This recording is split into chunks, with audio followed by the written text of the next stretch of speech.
Hello and welcome to this episode of The Inner Estate with your host, Bridget Stuart. I am delighted to introduce you to our guest today, Frank Polancic. Hey, thanks for having me, Bridget. You are an author, a published author, and you are also a full-time, for 33 years, real estate agent in Chicago. And I'm thrilled to dive in with you on several of the things that you're passionate about, and they overlap each other to a degree. So you are the author of a book, Why Wait? Find Your Soulmate. And that book was heavily influenced by decades of being in people's homes and selling real estate. So I'm going to pass this to you, Frank. Can you share with everyone what you're passionate about and how there was that crossover between real estate and finding your soulmate? You know, that's a great question. In 1993, I started selling real estate in Chicago. And over the years, I'd seen thousands of properties, and I've taken lots of personal growth and development courses, countless personal growth and development courses. And I saw patterns in people's space. Like I saw patterns in their bedroom, in their living room, their dining room, in their home, that at one point I started to think, and when I got introduced to Feng Shui, where I'm like, oh, I can add this in my book on how to find your soulmate. It's called Why Wait? Create Your Soulmate Now. You can find it on Amazon. And it is essentially a very comprehensive book that allowed me to take a lot of my experience from real estate, because let's face it, there's a lot of Feng Shui practitioners out there, but they haven't seen 25,000 homes.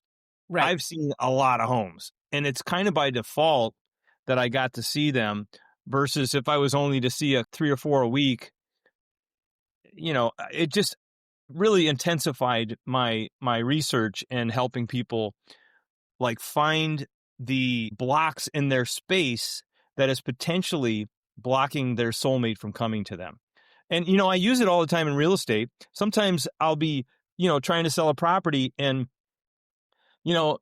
60 days down the road, someone will say, why are we stuck? Where are we stuck here? And I'll suggest that they move something, or I'll suggest that they, clean an area of their life, a room. And then the next thing we get multiple offers. One time I was selling a condo in, pretty much downtown Chicago. And I suggested early to this woman, single woman actually, she had a gray toilet seat on a white toilet, and it basically showed that the building was dated. And I said, you should really change that toilet seat. And she resisted and resisted and resisted. And then we got multiple offers, and she said to me, wow, this Feng Shui really works. I moved my toilet seat 2 days ago. Wow. And replaced it with a white toilet seat. A white it was toilet very seat. subtle, and she was resisting it. And, she later got married that following year. I helped them find a place. I helped them buy a place as well. I did something else where we were stuck. It was another couple of months. I was selling another condo in Wrigleyville in Chicago. A lot of people know the Cubs, can associate with that. And I told them right off the bat, I said, the place you're moving, I said, your bed really underserves you guys. It was a really nice couple. I'm like, your bed, you should have a king size bed. It was like a full size bed, no headboard. And when you have a headboard in Feng Shui, or don't have a headboard in Feng Shui, it represents support in your life, literally, and in, with the people you're around. And so they were frustrated. A couple months went by, no results. And then finally we got, again, this was multiple offers as well. And they told me that they ordered their bed.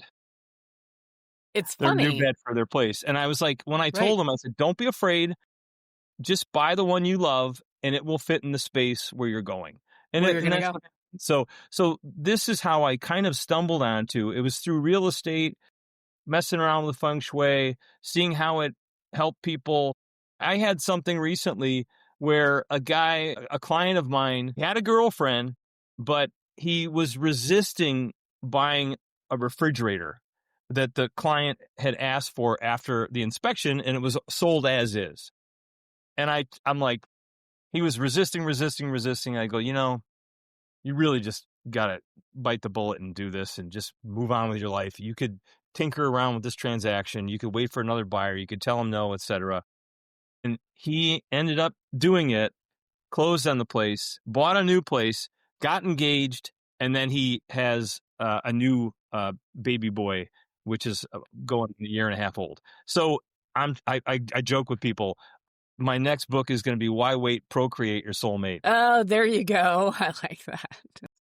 So That's anyway, that's excellent. kind of where my real estate and my soulmate stuff converge, because in my, merged, is because in the book, I ended up adding a whole chapter on Feng Shui, Hmm. on what you can do.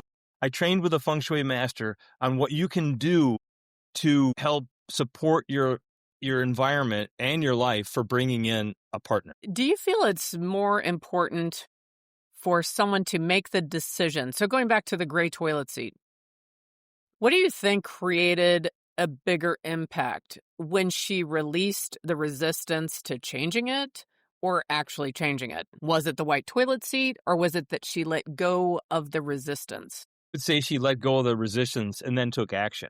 Like if she Hmm. didn't take action, I think it goes hand in hand. I think the releasing the resistance and then taking action allows something to come to you very quickly, Right. you know? Yes, the So, action is critical. I would agree with you on that. and the other thing is even just selling your place and getting rid of a one bedroom or a studio. A studio really barely supports one person, right? Right. And a one bedroom supports two people, but it doesn't support like family, growth. So I find, and it's no coincidence, I find when I sell single people, I help them sell their one bedroom, their studio, or even a two bedroom to move into something bigger. They always end up with, finding their partner, getting married, having kids. Like it's all connected. It's all interrelated. I'm just thankful that I have the awareness to kind of see what's going on here. Like a lot of realtors may not even realize the impact they're making on people's lives when they On sell, people's lives. and Right. it's fun to see the impact because uh, it just happens to be my forte, my niche. So I wanted to talk a little bit about writing the book. So what inspired you? Can you recall, was it a specific time or moment where you had clarity and you're like, I'm writing a book? Was it something that developed over time? Like, tell us a little bit about deciding to write the book. Well, my wife at the time said, you really like to say and share, because we go to a lot of events together. We go to a lot of personal growth and development events. That was the thing that really made me attracted to her, is how much interest she had in personal growth and development and consciousness, which I'll touch on here shortly. But she said, you should write a book, or you should write a workshop on helping people find their soulmate. And I was like, okay. So I was driving up and down Lakeshore Drive. I had at the time a recorder, and I would just Hmm. record my thoughts. And then I had an outline. Within a week or so, I had an outline. And then I started inviting people over to my apartment at the time, and I saw results. And because people want to get unstuck, they just don't know where they're stuck. So once I help people see where they're stuck in the early form of the workshop, I did it somewhere between 6 months and a year. And then I saw enough results to see people getting unstuck. And, and even getting unstuck is breaking up with somebody that you're going out with, knowing they're not the one, Right. you Right. know? And that's somebody that had done my workshop or read my book at one point early on said, I broke up with him. And I'm like, oh, you're kidding me. And I'm thinking, oh, man, what did I do here? I created a monster, people breaking up. But she goes, then it gave me the space to find whatever his name was. So, so that's what I basically early on said. I did the workshop, I had the outline, and then I was at a coffee shop one time, and I don't know, I made a declaration. I was doing a landmark education course, and I Okay. said, I'm going to write a book and make $1 million in 90 days. So that was my motivation. That was my tool. And so I wrote the book in 90 days. I didn't make $1 million, but I wrote the book, uh, you know, start to finish with a cover in 90 days. And then in about 120 days, it was dropped off at my house. So I just played big and was committed. It was like I would say it was sort of like divine intervention because I was spending that full 90 days. My wife was pregnant at the time, Hmm. and I had time in November, December, and January to do that. And, I knew it was a little bit kind of out of season for me in real estate. So if I'm going to do this with a kid on the way, I Now's the better do it time. now. And so that was all the motivation I needed, and it was pretty divine. My wife edited it. I had many people edit it, but in the long run, in the end, my wife's a very good writer, and then I became a good writer as a result of her editing it.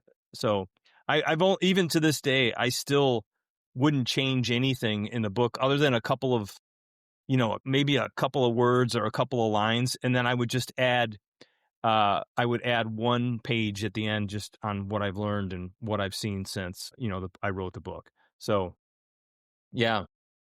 So, speaking right now to people that they don't want to wait, they want to create their soulmate, who would benefit from reading your book? I would say somebody that has, that number one is ready to find somebody. Number two has had experience with people they don't want. Like, the contrast of finding what you don't want. This is typical Abraham Hicks law of attraction stuff, is when you look at what you don't want, you have to ask yourself what you do want. So if you've dated people that cheat on you, well, what do you want? I want someone that's faithful. So have to, it's people that are fed up with their current situation, don't really know how to do it. Because let's face it, we don't have courses in education in school on how to find your soulmate. Right, We barely have relationships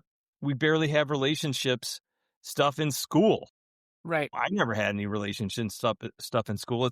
It's really only after school in your traditional education that you find gems like this in personal growth and development. That's someone. And yeah, I would say also I wrote it for people that are between the ages of 27 and 35, right? I knew that for me, I wanted to eventually be married like right around 30, and that's about when I got married. And it was when I was 28 is when I started removing the blocks that were blocking me to finding my soulmate. Like, I had to get closure with my mother's death. My mom died when I was 14, so I always feared that someone was going to leave me eventually if I fell in love with somebody. And that was, once I got that out of the way, that was a springboard into finding my wife.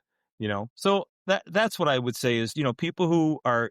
And the other thing is, I had to have a focus on who to write it for, 27 to 35, because Mhm. those are also the primary years when people want to create a family, they want to have kids, etc. But I also found out that later on there were people 50s, 60s, 70s reading my book, so it Mhm. didn't really matter. I just focused to just focused on the target for me, and that pretty much helped. And then everything started to Any flow. age, was not age specific. You had the trauma when you were 14 and that loss of your mother. Um, may have given you some guidance on what was blocking you. What if there's someone listening to you and I, and at the moment they can't see what's blocking them? You and I both know they probably know deep down, right? But they're not able to see it right now. Are there Yeah. exercises in the book that would allow the reader to uncover what is blocking them? Without question. It's really, the first half is about unblocking, getting the blocks out of the way that are keeping someone from coming to you. And the second part is building the infrastructure around it to support you finding your soulmate. And it's not just it's the people you hang around with, it's the mindset, it's the environment you live in. So you have exercises that will help them figure out what their particular block is. Precisely. Precisely. Because we can find blocks in everybody else. You know, he's such a jerk behind this. He's such a jerk, or he treats women like this, or she treats guys like that. We all know, we can see and identify things in other people.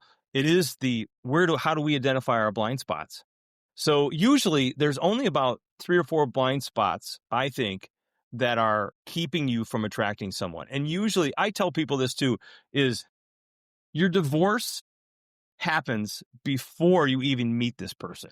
because it could have been, mine was my mother, right? I knew I could be divorced. I could marry someone that would pass away. Someone would leave me, etc. I don't know. They could cheat on me and divorce, leave me and whatever. And here I am heartbroken. That happened when I was 14 because I didn't have closure with it. So I would Mhm. look early on in life, some of your earliest memories of relationships or disappointments, and see what they are, and go right in on them. Like, start working on those. Mine was working on my mom's death. People used to go, "Oh, you lost your mom." People were enabling me to be how can I put it, poor Frank, he lost his mom. Right. Like, Yeah, I didn't, it's almost empowering. putting a victim blanket on you. Yes. Yes. So, that would be something too, is look at where you're being the victim. And there's a really good book called TED, The Empowerment Dynamic, which, that helps you get out of victim, the drama triangle. That's kind of a side note. But yeah, I would say just, look at your deep seated hurts and work on them. I mean, even me, I've gone to therapy. The book will help you point it out, but you may not be able to get deep enough just by realizing it. And so you can do therapy. I use kinesiology, muscle testing therapy called, Mhm. uh, what do you call it? The neural emotional technique, which I find amazing. And you can use it for anything, not just your partner, or you can, I had a brother who was nearly killed in an accident, and I was so stressed out that, kind of role reversal here. I became the older brother at 17 when my brother was 19. He was partially, he was in bad shape. So I had to, I had to complete that as well, and get Mhm. closure with that to be free so I could be myself, my highest self, my highest and best self. Right. And it's an ongoing thing. You're never finished. It's this lifetime or the next lifetime or 50 lifetimes, or you're going to be working on yourself for a long time. For a long time, if you're Yeah. gonna be alive. Yeah. And you and I have a common mentor, and he would probably pipe in with something like, if you're not gonna keep refining yourself and growing and learning and failing, you may as well get in the coffin and wait. Yeah. Right. So it's like, yeah, if you're alive, you have the opportunity every day above ground. You have the opportunity to continue to discover and refine yourself and impact those around you. All right. Yeah. So I have a highly practical side. If somebody is creating their soulmate now, where do you actually meet them? We're in a country with a loneliness epidemic. And I hate this phrase, but post COVID, people aren't going places or doing, like, where do you actually even find them? Well, I would say the obvious places. Like, I met my wife at Landmark Education. Like, I was into personal growth and development and leadership. So was she. And once I cleared away what was blocking me, I could see her. Like, oh my God. Right. Oh my, what? Because I'd asked her out 3 or 4 times and she blew me off. And when I asked her out, because I was attracted to her, right? But then when Right. I asked her out after one of the courses, I was only interested in getting to know her. So my context shifted. And then I went out with her to get to know her versus looking at her as a sexual object or, you know, like that way. And I've been with her ever since. And she also was working on stuff around men. I heard her say at one of the microphones that she had a breakthrough around men. And I was like, like, she created the space for me to show up, because if Right. she blocking me from coming to her 4 times, I think she did blow me off 4 times, and that's on her, right? So we both were on a thing, and look, it doesn't stop. We still create our lives as we're going now too. I mean, she has stuff that's in the way. I have stuff in the way. My son does all that. So for women, your job is to let the bees land. So you do the work, let the bees land. I'm not saying to not go and ask somebody on a date if you're a woman, but look, there's guys knocking on your door. You don't even have to go further than the supermarket, and you're going to find somebody.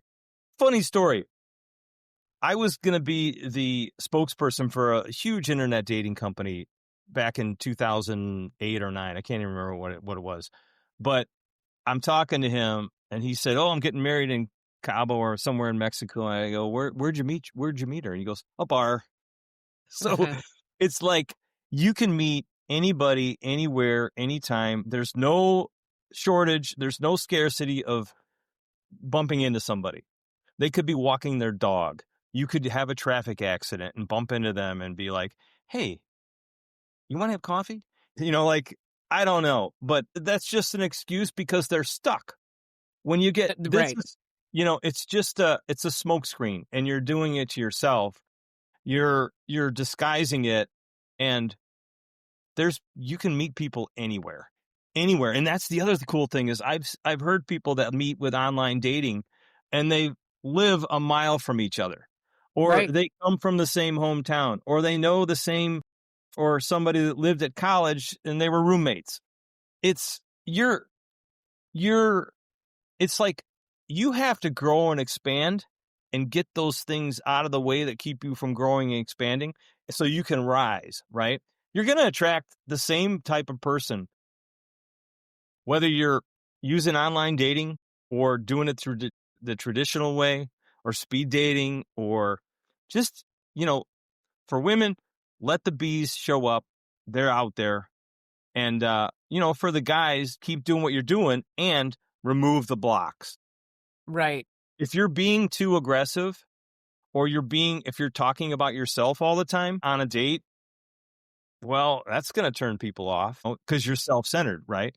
But how about a dialogue in a thing versus everybody downloading and sharing, spewing out what you're talking about on your first date, both parties, like I would say just, you can meet anybody, anytime, baseball game, just be open to it, but do the work, do the inner work. That's what creates your soulmate to come to you. Yeah, because if you could go to all the places, if I'm hearing you correctly, you could go to all the places, you could put yourself in scenarios where you have the opportunity to meet people.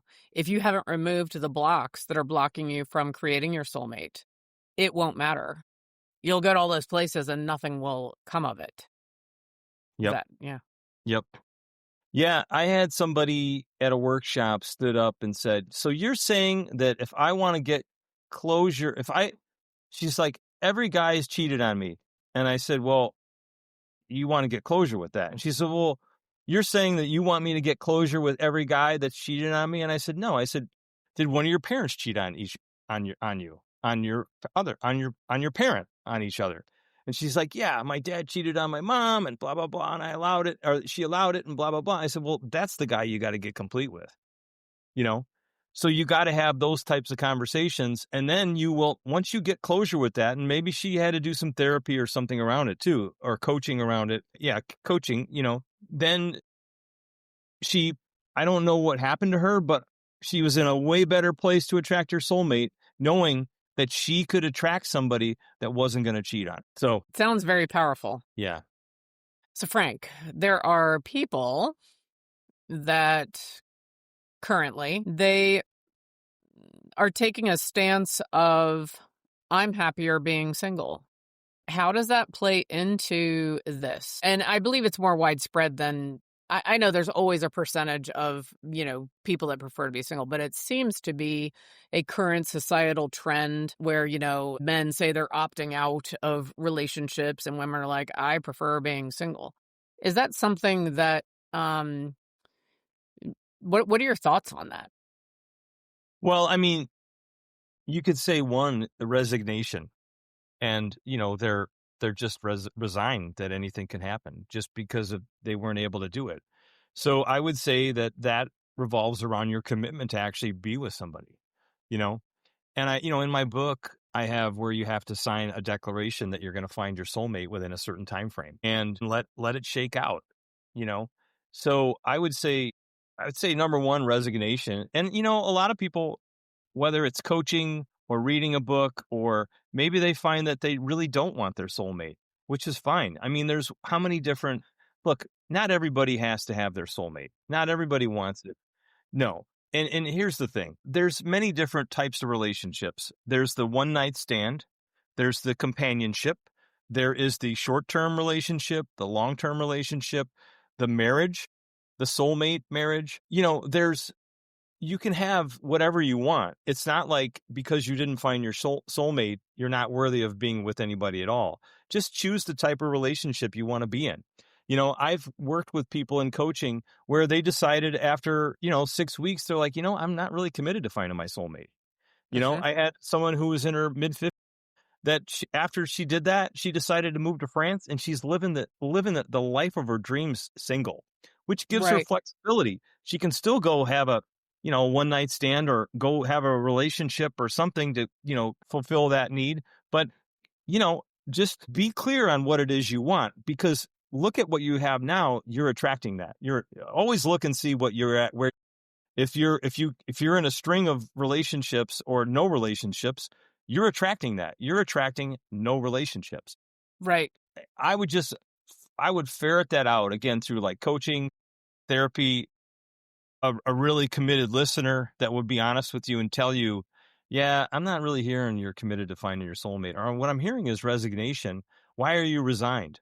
And then you go, well, I'm resigned because, I really thought I had the right guy or had the right girl, and we went for 3 months and then it fell apart. Well, sooner or later, both parties reveal themselves in a relationship. Hmm. So if it's 3 months where you're stuck, you might want to look and see what the 3 month, like I was stuck at 1 or 2 months. I didn't date anybody longer than 1 or 2 months because I always thought they were going to leave me. But as soon as I had that, it is my own story is I've been married 25 years and been with my wife for 26. And Hmm.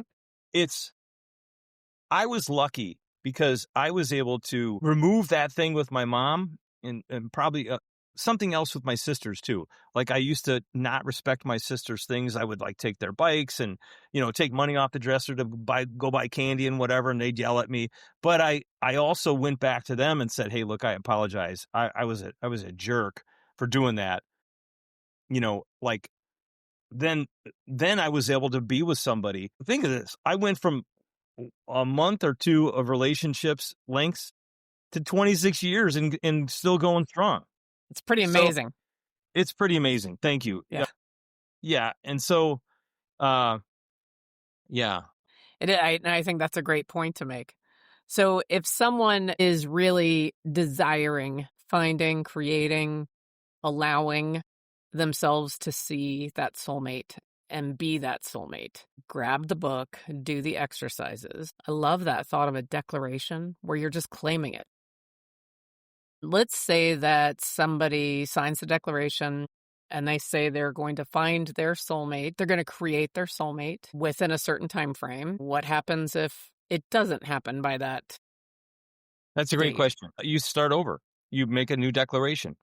And look, the book itself, there's 27 action steps, I think, in there. So you can literally just read the book, contemplate it, and someone could come to you, right? Hmm. And sign your live. Most people will sign I call it on a live line because it's not a deadline. It's in a live line. It's when Oh, I you're, like that. A lifeline. so you make the declaration and then you just do what you do. And if you know there's things in the book to do, you do them. You can hire a coach, someone like Bridget, you can hire someone like me to Hmm. help you see your blind spots. And I think that is the traditional, I think that is the strength. If you failed the first time, you had a plan, rework the plan, go over the plan again and see where you're blocked. I had someone that, and she became a friend. She did one of my workshops, read the book, and I can't remember when it was, but she came to my house because I had my son was, real young. He was 1 or 2 years old. And she came to my house and we're just sitting there and I'm feeding my son. All of a sudden I was shared something. I don't even remember what I shared with her, but the light went on for her, Hmm. turned. And now she's happily married, lives in Minnesota and has 3 kids. They're, I think they're now in high school already. So, I mean, and she found the ideal person for her and Todd, and I'm just like, and she will always thanks me. She's like, oh my God. She goes, that day when we were feeding Max and I was hanging out at the house with you, the light went on. And, she always remembers that. And she's just like, she was open and blocked, but she was also in personal growth and development. So I think once she saw, well, I think a lot of people in personal growth and development see something as well. They have a vantage point that they can see themselves like somebody else can see them, or see their own blind spots sometimes, and then they get through them quicker. So Right. now that's a consciousness thing as well, which a lot of people, you're knocking on the wrong door.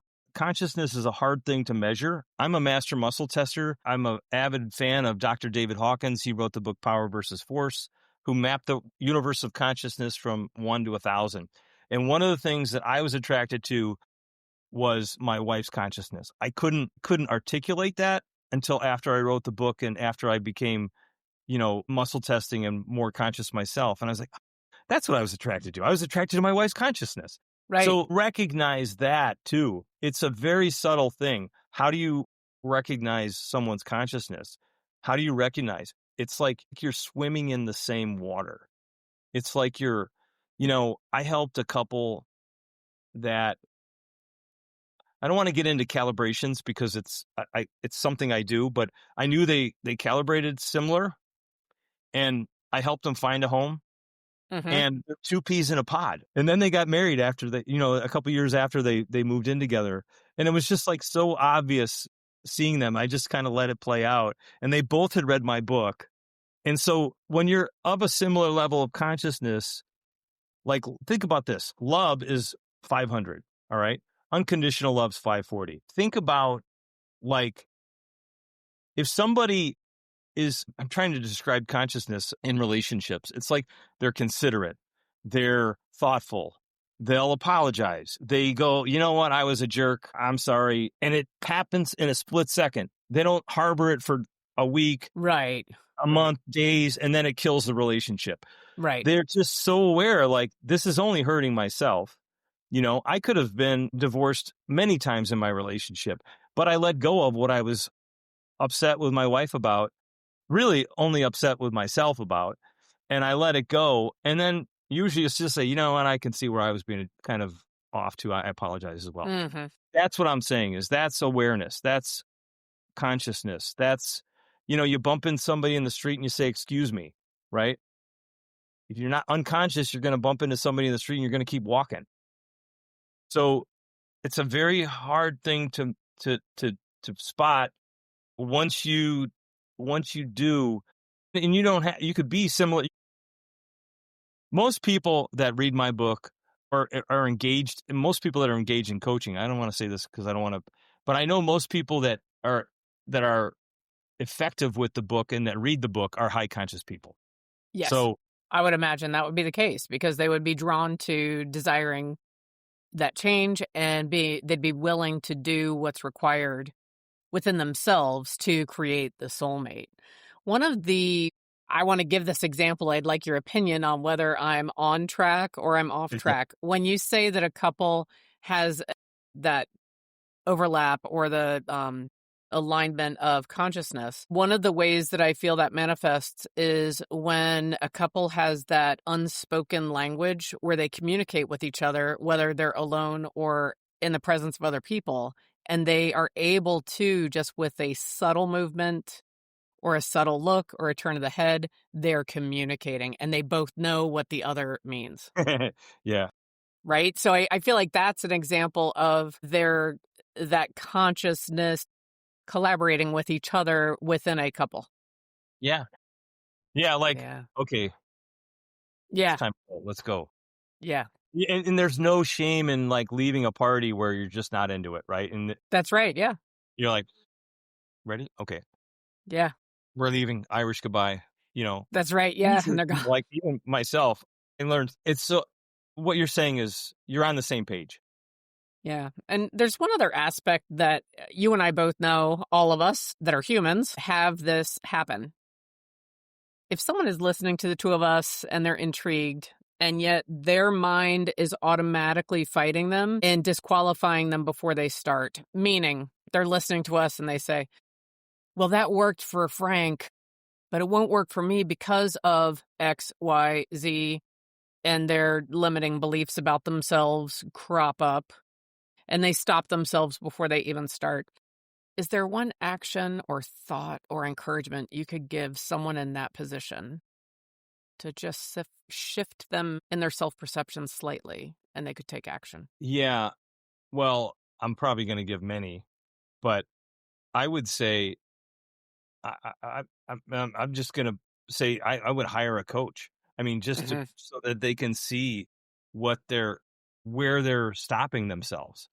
I mean, a coach will sit there and patiently wait and help them see something for themselves that they weren't previously able to see about themselves. Like, maybe they're being too picky about who they want to be with, right? And Right. you could help them see examples in their life where they're being picky everywhere. And, or they're only looking at a certain build, or like men are attracted to women. There was a study done by Match.com.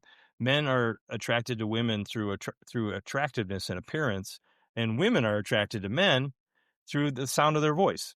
So it's two different creatures, male and female, the other, that are going about things in different ways. So, but that's how they naturally find somebody. That's how they naturally want to be with somebody. So if somebody like Shallow Hal's a good movie. I It's love like that movie. I it's a love it. great movie. And that there's a watch that movie and see where you're being shallow with people. Where are you Right. being that way with people? That's what I would say is, that's one thing that I would say. Just keep it simple and just look at what you have in your environment. If your one bedroom apartment or your home doesn't even support you for who you are, it's a complete mess, it's not clean, it's in disarray. I would start with your closet. Start cleaning out your closet, literally. Pick out your clothes and say, this lights me up. I'm putting it in this column. This brings me joy, or this, I have no interest in this, I'm getting rid of this. It's Getting rid of college it. days, I'm getting rid of it. And then put something in the middle, like you can't decide what to do. Put that there and then do the same exercise a few days later with that pile. So that's what I would start. That's how I would start it. People will take physical action with inanimate objects. And that's why I put it ahead of time. That's why I put some of this stuff in the book in order that I put it, was because I knew people would start cleaning up their bedroom right away. Right Like away. it'll take action.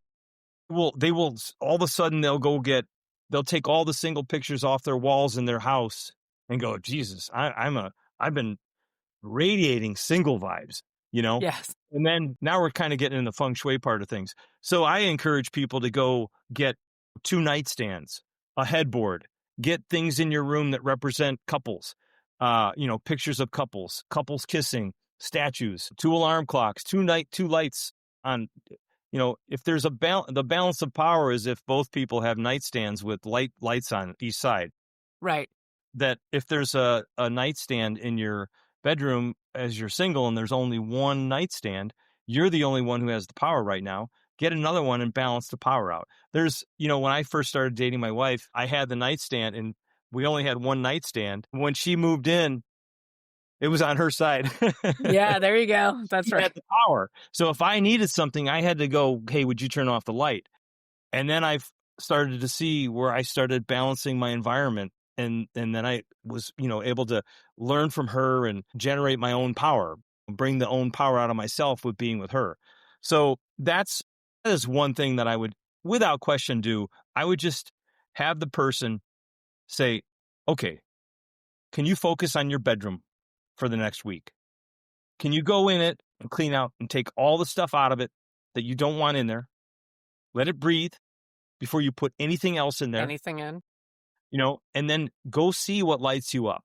Go find a great mattress. The first thing that my wife and I did when we got engaged, we bought a brand new bed. We bought a brand new bed and we still have it. And we bought a new mattress. So, some people are sleeping on single mattresses, right? How is that Right. going to support being with somebody? And, It's not. some people have a futon in their studio and it's like, how does Yeah. that support, attracting your soulmate?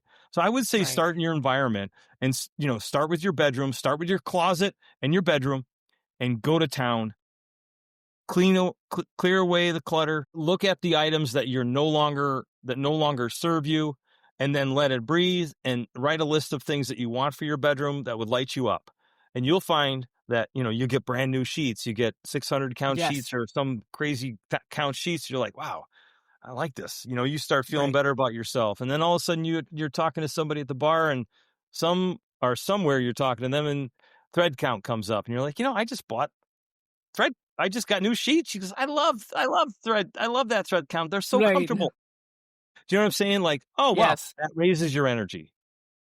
So it does. I would say, start in your environment. One of the common things that I tell people is whatever's going on up here is in your environment. Absolutely. And it even reminds me a little bit, not entirely, but it reminds me a little bit of the Admiral's book, Make Your Bed, and that impact of just making your bed every morning and having that, so it's very similar in that you can start there. And when you start there, it can have a ripple effect on how your self-perception, how you carry yourself through the day, and who you will attract and your energy. So I think that is amazing. It's amazing steps for people to take, for sure. Yeah, and they're simple. It's not asking too much. We're adults.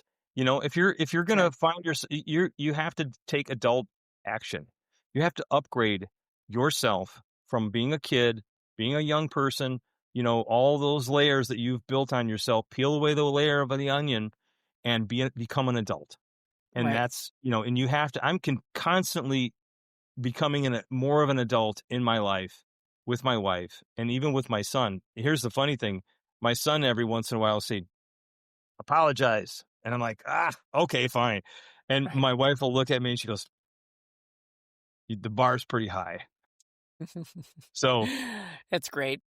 yeah. So I make these references because I'm not any different than anybody else. Hmm. You know, like anybody else can have these awarenesses about themselves and make themselves better. And once you get in a relationship, it doesn't stop. The learning, the personal growth and development doesn't stop. You just get stuck and you got to find out new tools, coaches, therapists, books, workshops, seminars in order to break through. It's ongoing. Experiments. You Experiment. experiment with yourself in your environment. Yeah.